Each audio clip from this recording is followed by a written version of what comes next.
तो अब हम लोग करने जा रहे हैं एनसीईआरटी मैथ्स का चैप्टर नंबर 3 जिसका नाम है pair of linear equations in two variables. Exercise हमारी चल रही 3.2 और हम करने जा रहे हैं इसका क्वेश्चन नंबर 2। क्वेश्चन नंबर 2 में हमें क्या कहा गया है, solve 2x plus 3y is equal to 11।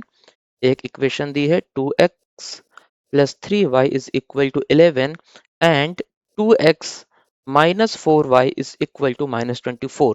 दो इक्वेशंस दी हुई हैं जिन्हें हमें सॉल्व करना है और उसके बाद and hence find the value of m for which y is equal to mx plus 3। इन दोनों की वैल्यू सॉल्व करने के बाद में y is equal to mx plus 3 हमारे पास में एक तीसरी इक्वेशन दी हुई है, इसमें हमें y और x की वैल्यू रखनी है और m की वैल्यू फाइंड आउट करनी है। तो चलिए इस क्वेश्चन को हम करते हैं। इस क्वेश्चन को भी हम सब्स्टिट्यूट मेथड से सॉल्व करेंगे। तो सबसे पहले क्या हम करते हैं, इक्वेशन को यहाँ पे लिखते हैं और ये हमारी हो जाएगी इक्वेशन नंबर 1, ये हो जाएगी इक्वेशन नंबर 2। थोड़ा साफ इसको लिख देते हैं। ये इक्वेशन नंबर 1, ये इक्वेशन नंबर 2।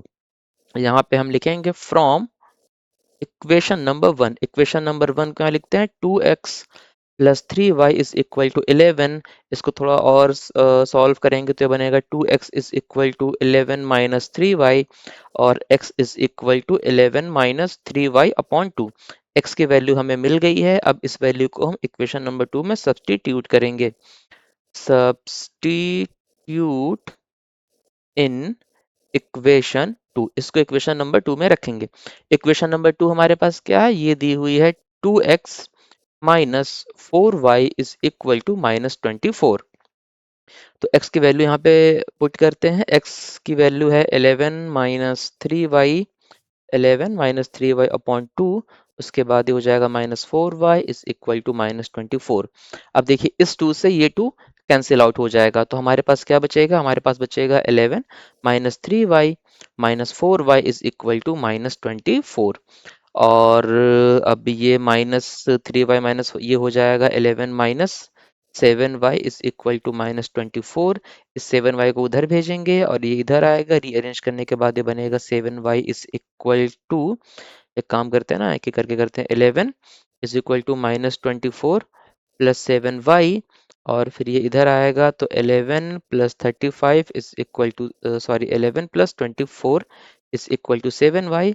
तो ये हो जाएगा 7y इज इक्वल टू 35 और y इज इक्वल टू आ जाएगा 5। तो y की वैल्यू यहाँ पर हमें 5 मिल गई है। अब हमें x की वैल्यू निकालनी है, कहाँ से मिलेगी, वो हमें मिलेगी यहाँ से। x is equal to 11 minus 3y upon 2 एस x is equal to 11 minus 3y upon 2। यहाँ पर हम y की वैल्यू 5 रखेंगे, तो x is equal to 11 minus 3 into 5 upon 2। ये सॉल्व करने के बाद आएगा x is equal to 11 minus 15 upon 2। इसको थोड़ा सा और सॉल्व करेंगे तो x is equal to minus 4 upon 2। That means x की जो वैल्यू हमारी आएगी वो आएगी माइनस 2। तो चलिए x और y की वैल्यू हमने निकाल ली है। फिर से देखते हैं, y x की वैल्यू हमारे पास आई है -2 और y की वैल्यू हमने निकाली है 5। अब चलते हैं अपनी थर्ड इक्वेशन की तरफ जहां पे हमें x और y की वैल्यूज पुट करनी है और m की वैल्यू फाइंड आउट करनी है। वो हमारी इक्वेशन दी हुई थी, इसको यहीं पे कर लेते हैं। इक्वेशन थी y is equal to M X plus 3। Y की जगह रखा हमने 5 और m की जगह m, x की जगह पे -2 प्लस 3। अब ये हो जाएगा 5 is equal to -2m plus 3। एक काम करते हैं, इस 2m को इधर लाते हैं तो ये प्लस का हो जाएगा, इस 5 को उधर ले चलते हैं माइनस का हो जाएगा।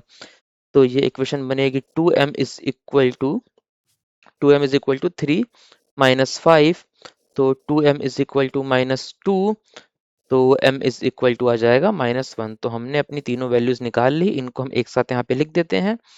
x की वैल्यू आई है -2, y की वैल्यू आई है 5 और m की वैल्यू आई है -1। तो हमने यहाँ पे इस क्वेश्चन को सॉल्व कर लिया है। आई होप आप लोगों को ये सॉल्यूशन समझ में आया होगा। Thank you so much.